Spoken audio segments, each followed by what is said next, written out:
2025년 3월 14일 금요일 돈다방 미쓰리 시작하겠습니다. 저는 여러분들께 시황을 예상해 드리면서 제 개인적인 이야기를 좀 많이 하는 편입니다. 비유도 좀 많이 하고요. 이유는 저는 원고 없이 방송을 하다 보니까 만약에 왜 대부분 전문가들이 갈 거예요 라고 얘기했다가 그게 틀리면 언제 그랬나는 듯이 이렇게 말을 바꾸잖아요. 저는 그런 꼴이 너무 싫어서 나는 그러지 않겠다라는 생각으로 어떤 중요 시점에서 제 사적인 이야기를 좀 많이 하죠. 그러면 나중에 시간이 지나도 일단 미쓰리가 그렇게 얘기하는 과정 속에서 말을 바꾸거나 수정하거나 그런 경우가 거의 없다라는 것들을 여러분들께서 확인하실 수 있고, 또 하나는 여러분들이 기억이 나실 거예요. 아, 맞아. 미쓰리가 그때 그랬어. 예를 들면 이런 거죠. 제가 작년 5월 달에 8월 달에 약간 주식시장을 조심해야 됩니다 라는 이야기를 하면서 단순히 여러분 8월 달에 주식시장 조정이 올 거예요 라고 한 게 아니라 제가 5월 달에 이런 얘기를 해드린 적이 있죠. 제가 증권사를 4군데 옮겨 다녔는데 그러다 보니 여름 휴가를 좀 늦지막히 썼고, 그러다 보니 8월 말 혹은 9월 이렇게 휴가를 늦게 쓰다 보니까 미쓰리가 휴가계만 내면은 뭔 일이 터지더라. 대우증권 다닐 때는 대우 사태 터지고, 교보증권 다닐 때는 9.11 터지고, 교보증권 지점에서 근무할 때는 또 SK 사태 터지고, 하여튼 그렇게 버라이어티하게 8월 달에 일들이 일어났더라. 그런데 제가 그때 5월 달에 그런 이야기를 해드리면서 제가 5월 달에 여행을 가고 A형 간염으로 뒤질 뻔 했는데 이런 얘기를 하면서 오히려 8월 달, 9월 달에 리먼 사태가 터졌는데 미쓰리는 좀 빨리 그런 일을 겪어서, 물론 개인적인 일이죠. A형 간염에 걸리고 소송 같은 게 이제 막판에 걸리고 이러면서 8월 달 리먼 사태를 저는 오히려 크게 느끼지 못했다. 왜냐하면 그 당시 저는 이미 영업정지 다 된 상태였거든요. 그래서 제가 8월 달 조심하셔야 된다라는 이야기를 해드렸습니다. 아마 여러분들 기억나실 거예요. 이렇게 저의 개인적인 얘기를 해드리고 진짜 작년 8월 달에 8월 4일이죠. 제가 돈다방 미쓰리에서 어떤 분께서 미쓰리 코스피 하단을 열어놨다고 하는데 어디까지 열어놨어? 그래서 일요일 방송에서 장중에 2,400 깨질 거고요. 종가로는 회복할 수 있어요. 그때 지수가 막 올라가려고 하니까 불안해하시는 분들을 위해서 제가 여러분 주식시장은요 한 방에 100포인트도 빠져요. 저는 여전히 하방을 열어놨습니다. 그 얘기를 하고 8월 5일 날 진짜 코스피가 100포인트를 넘게 200포인트 빠졌죠. 그게 작년 8월입니다. 그러니까 이렇게 제가 굉장히 중요한 시점에 제 개인적인 얘기를 해드리니까 이 방송은 제 수다 방송이야 라고 생각하지 마시고요. 미쓰리가 저렇게 얘기하는 건 다 뜻이 있구나 라고 들으시면 됩니다. 자, 또 하나 얘기해 드릴까요? 제가 작년 말에 방송에서 이런 얘기를 해드렸습니다. 여러분, 저 2025년도에 돈 벌어야 됩니다. 2023년도에 행운이를 보내고 너무 멘탈적으로 힘들어서 이벤트 하시는 분들 종목 관리도 제대로 못했고, 시황은 그냥 반복적으로 하는 일이니까 봤지만 제 개인적으로 너무 돈을 못 번 해왔다. 정신줄을 놓고 있어서. 그러다 보니 정신줄을 놓은 상태에서 또 지출은 계속 생기고 수입은 없고 해서 너무나 힘든 시간이었는데 2025년도는 돈을 벌어야 된다. 그래서 작년 11월 달에 미쓰리가 입양한 고양이 이름을 리치라고 졌습니다. 그리고 제가 딱 돈 벌기 좋은 주식시장을 여러분들께 소개해드린 적이 있습니다. 어떤 주식시장이냐. 코스피가 2,400에서 2,500, 조금 더 넉넉하게 한 2,600포인트 아래 정도에서 이렇게 갇혀있고 움직이고 혹은 잡혀있고 종목 장세, 종목들이 막 움직이면 미쓰리는 돈을 벌 것이다. 근데 2025년 그런 장세가 예상된다. 그래서 저는 2025년도에 돈을 벌 거고 여러분들도 같이 돈을 벌자라고 얘기를 해드렸죠. 지금 2025년 3월 중순 딱 미쓰리가 전망한 대로 주식시장이 흘러갑니다. 근데 제가 굉장히 오래 신중했어요. 제가 며칠 전에 예민했다라는 얘기도 한번 했는데 굉장히 신중했습니다. 왜냐하면 저는 그런 장세가 돼야지만 제가 매매가 잘 되는 장이고 그러니까 제가 수입이 생길 수 있는데 진짜 그런 장세가 올까라는 거를 계속 확인하고 체크해야 되잖아요. 그래서 제가 올해 1월 달, 2월 달에 계속 신중했죠. 여러분 올해는요 시황이 작년처럼 이렇게 또렷하게 보이지가 않습니다. 작년에는 되게 깔끔하게 오히려 보였는데 올해는 그렇지가 않아서 제가 한 2월 달 늦어도 3월 달까지 시장을 좀 신중하게 봐야 될 것 같습니다. 라는 얘기를 해드렸습니다. 그러나 중간중간 예를 들면 1월 첫 번째 주 외국인들이 5거래일 연속 주식을 매수해서 대신증권이 외국인의 수급이 개선되고 있다는 얘기에 개소리다. 미쓰리가 외국인 매수를 얼마나 중요하게 생각하는데 아니다. 그냥 단발성이다. 라는 얘기를 했죠. 그러자 1월 말에 딥시크가 출연하면서 주식시장이 한번 흔들렸습니다. 그리고 2월 달에 제가 여러분들께 자주 해드렸던 얘기는 금리 인하 기대가 후퇴되고 그리고 호재가 없는 상태에서 그나마 트럼프가 취임한 다음부터 개지랄을 할 것 같은데 오히려 취임한 다음에 트럼프 제가 오히려 관세 전쟁을 협상용으로 쓰네. 생각보다는 덜 과격하네. 그리고 협상이 어디로 쓰다 보니까 언제든지 이렇게 뭐랄까 유연하게 움직일 수 있겠네. 이렇게 안도감 때문에 주식시장이 팽팽히 호재 없이 버텨왔는데 인생이나 주식이나 방향을 분명히 움직이는 트는 날이 올 것이다. 그게 미쓰리는 2월 중하순에서 늦어도 3월까지 보고 있는데 아쉽게도 그 주식시장의 방향성은 위쪽은 아니다. 이런 얘기를 해드렸죠. 미쓰리가 이런 이야기를 한결같이 하는 동안에 증권사들은 올해 3천 넘는다라는 이야기를 열심히 해댔습니다. 자, 지금 주식시장이요. 딱 코스피는 2570포인트에 갇혀있고 코스닥은 움직입니다. 우리나라 주식 같은 경우에는 환율 되게 중요하잖아요. 그렇게 중요한 환율 속에서도 외국인들은 거래소 주식을 매도하고 코스피를 오늘 매수해 줍니다. 제가 1월 초에 외국인들이 5거래를 연속 매수했을 때 외국인들이 여러분 대한민국 주식시장에서 단타 치는 거 얼마나 좋아하는데요. 그 재미를 아는 애들이에요 라고 얘기했죠. 외국인들도 미쓰리처럼 이제 시황을 생각하고 코스닥을 움직이는 거죠. 너무 재밌지 않습니까 여러분? 저는 제가 세상에서 가장 좋아하는 게 첫 번째가 주식이고 두 번째가 맥주고 세 번째는 제가 그냥 그때는 남자라고 했는데 제 사주에 남자 운은 있는데 남자 복은 없다 그래서 3등을 빼버렸습니다. 근데 너무 저는 주식이 재밌어요. 제가 어제 방송에서도 저는 주식을 남자라고 생각한다. 뭐 그래서 심리학적으로 공부를 많이 했다라는 이야기를 해드렸는데 여러분 주식은요. 여러분들이 주식을 실패했기 때문에 그리고 제대로 공부하지 않았기 때문에 주식은 하면 안 되는 거고 주식하는 사람들은 다 약간 이상해 보이고 그러다가 너도 나도 주식하면 그때 가서 나도 한번 주식해볼까 하고 뛰어들다가 상투 잡고 약간 이런 천덕꾸러기처럼 생각하실 수 있는데 주식이라는 녀석은요 굉장히 매력적인 녀석입니다. 제가 며칠 전에 한번 그런 얘기 드렸죠. 주식 공부를 하면 돈을 벌 수 있는데 문제는 그 공부하는 방법이 제대로 돼야지 벌 수 있지 안 그러면 평생 공부만 하다가 만다.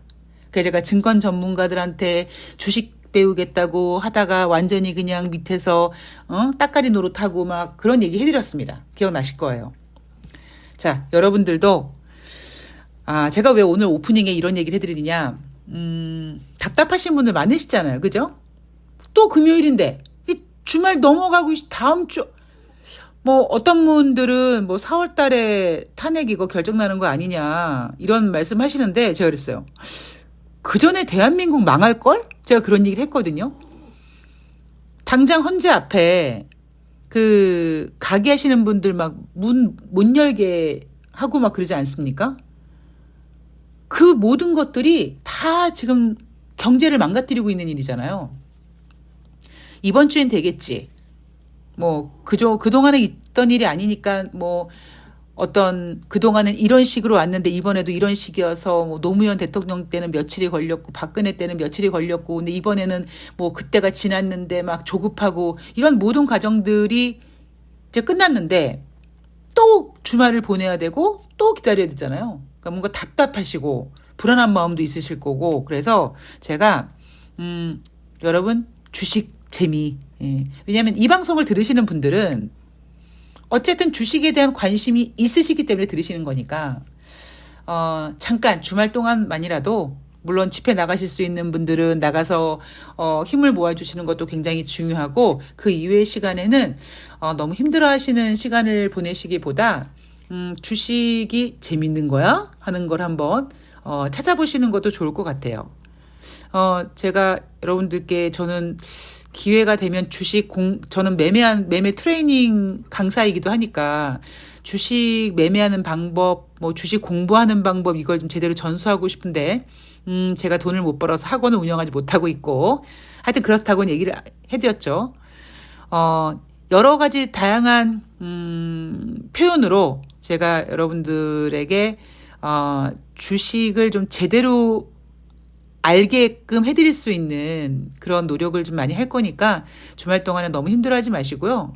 오늘 제가 해드린 얘기들 있잖아요. 그래, 미쓰리가 그때 그런 얘기 했었어. 저가시나가 저렇게 방송을 하는구나. 난 제 개인적인 수다 떠는 줄 알았더니 개인적인 수다가 아니었구나. 뭐 이런 것도 한번 느끼시면서 잠깐 답답한 마음을 잊으시라고 오프닝을 한번 깔아봤습니다. 자, 3월 13일 목요일 뉴욕 증시 마감 현황을 전해드릴 텐데요. 3대 지수가 하락했습니다. 자, 2월 중순부터 늦어도 3월 초에 주식시장의 방향성을 보일 텐데 그 방향성이 아래쪽일 것이다. 미국 주식시장이 지금 아래쪽으로 흐르고 있습니다. 2월 생산자 물가지수가 크게 둔화됐는데 문제는 누구 때문이다? 트럼프 때문이다. 제가 어제 방송에서 남자를 유혹하는 방법으로 지금 트럼프가 금리 인하를 끌어내려고 한다. 막 정신없이 혼란스럽게 한다. 그런 얘기 해드렸습니다. 트럼프의 의도는 뭐다? 어이, 제롬 파월. 뭐라고? 금리 인하 안 한다고? 미친 새끼 아니야? 너 금리 인하 이 새끼야. 어디 네가 금리 인하 안 하나 보자. 나는 더 이렇게 지랄 발광해서 주식시장 떨어뜨릴 건데 그럼 니네가 금리 인하 안 할 수 있겠니? 이런 식으로 지금 연준의 금리 압박을 유도하기 위해서 굉장히 잔인한 방법을 쓰고 있는 거죠. 자, 이날 발표된 경제지표. 자, 제가 일요일 방송에서도 그렇고 앞에 방송에서 생산자 물가지표, 소비자 물가지표에 대한 즉 인플레이션 지표에 대한 이야기 해드리면서 이번 주의 목표는 소비자 물가지표와 생산자 물가지표를 일단 안정되게 만드는 것이다.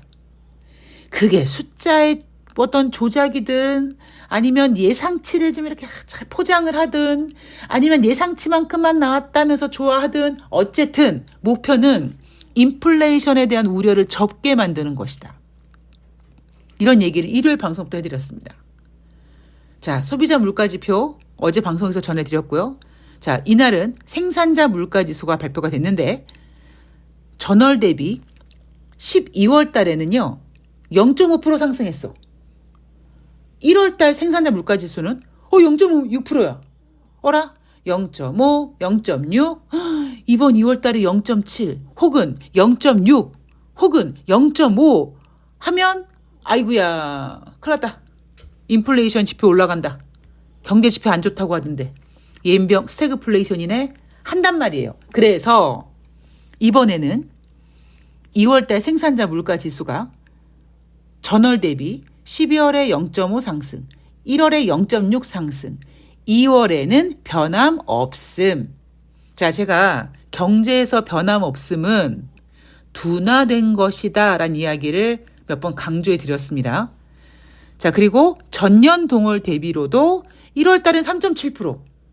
가만히 있어봐. 그럼 2월 달에는 3.7만 나와도 어쩌죠? 할 텐데 2월 달엔 괜찮아. 3.2. 무려 1월 달 대비 0.5%씩이나 생산자 물가지수가 둔화됐어. 어제 소비자 물가지수 이날 생산자 물가지수. 이 두 개의 인플레이션 지표로 끝. 뭐가 끝입니까? 야, 인플레이션 걱정하지 마. 스태그플레이션 아니야. 그리고 또 하나, 금리 인하 할 수 있어. 할 수 있어? 금리 인하 해야 돼. 이런 쪽으로 가고 있는 거죠. 목요일이니까 주간 신규 실업상 청구 건수 전주 대비 2,000명 감소해서 22만 건이 됐습니다. 제가 어떤 그 이슈가 만들어지거나 아니면 어떤 경제 지표가 굉장히 중요한 때가 있다. 그런데 제가 최근 들어 미쓰리가 이 주간 신규 실업상 청구 건수라든가 이런 거는 잘 건드리지 않는다라는 얘기 해드렸습니다. 그만큼 지금 이 지표는 그렇게 중요하진 않다. 그냥 오로지 이번 주는 여러분 최근 이슈가 뭐였습니까? 미쓰리가 계속 강조했던 게 있죠. 스태그플레이션이라는 말을 잘 안 하고 경기 둔화, 슬러시 딱 띄워놓고 인플레이션 고착화 이렇게 딱 분리시켜 놨는데 이게 왜 이러느냐. 그러면 인플레이션이 고착화가 아니라 이렇게 막 주식시장이 빠지거나 이러면 당연히 인플레이션 이슈가 사그라들거든요. 그러면 인플레이션 지표가 둔화되면 인플레이션 우려가 둔화되면 없어지면 당연히 덩그러니 남는 게 경기 둔화란 말이에요. 그 최근 들어서 경기 둔화, 경기 침체 얘기 나오면서 주식시장이 빠지고 있고 그 주식시장이 빠지는 거를 누가 즐기고 있습니까? 트럼프가 즐기고 있죠. 왜? 연준 금리 인하라고 이겁니다. 자, 금리 결정. 지금 연준 의원들은 블랙아웃 기간에 들어가서 연준 의원들의 발언을 들을 수가 없어요.